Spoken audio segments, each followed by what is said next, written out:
ہجرت کے پہلے سال کتنی جنگیں لڑی گئیں؟ تو اس کا جواب ہے 3 جنگیں۔ پہلی جنگ سریہ حمزہ، دوسری جنگ سریہ عبیدہ، تیسری جنگ سریہ سعد۔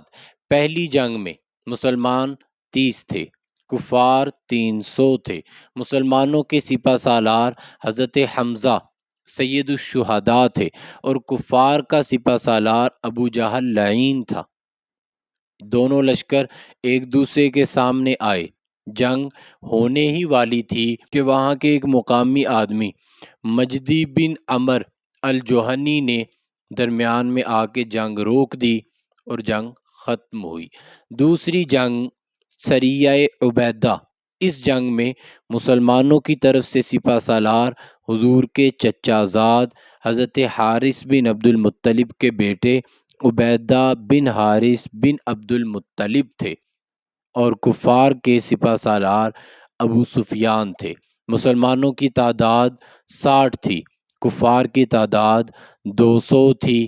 اس میں بھی جنگ نہ ہو سکی، البتہ مسلمانوں نے کفار پر حملہ کیا اور یہ اسلام کا سب سے پہلا حملہ تھا۔ اس حملہ میں حملہ آور حضرت سعد بن ابی وقاص تھے اور انہوں نے حملہ تیر سے کیا، سو اسلام کا سب سے پہلا حملہ آور حضرت سعد بن ابی وقاص۔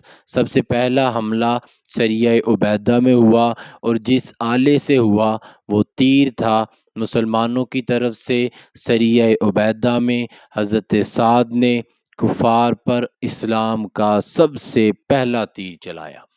تیسری جنگ سریہ سعد بن ابی وقاص، اس میں مسلمانوں کی تعداد 20 تھی، کفار کی تعداد معلوم نہ ہو سکی۔ اس کی وجہ یہ تھی کہ حضور نے 20 آدمیوں کا دستہ روانہ فرمایا کہ جاؤ کفار کے تجارتی قافلے پر حملہ کرو، لیکن مسلمانوں کے جانے سے پہلے ہی وہ قافلہ وہاں سے روانہ ہو چکا تھا اور مسلمان واپس لوٹ آئے۔ یہ پہلے سال کی 3 جنگیں تھیں۔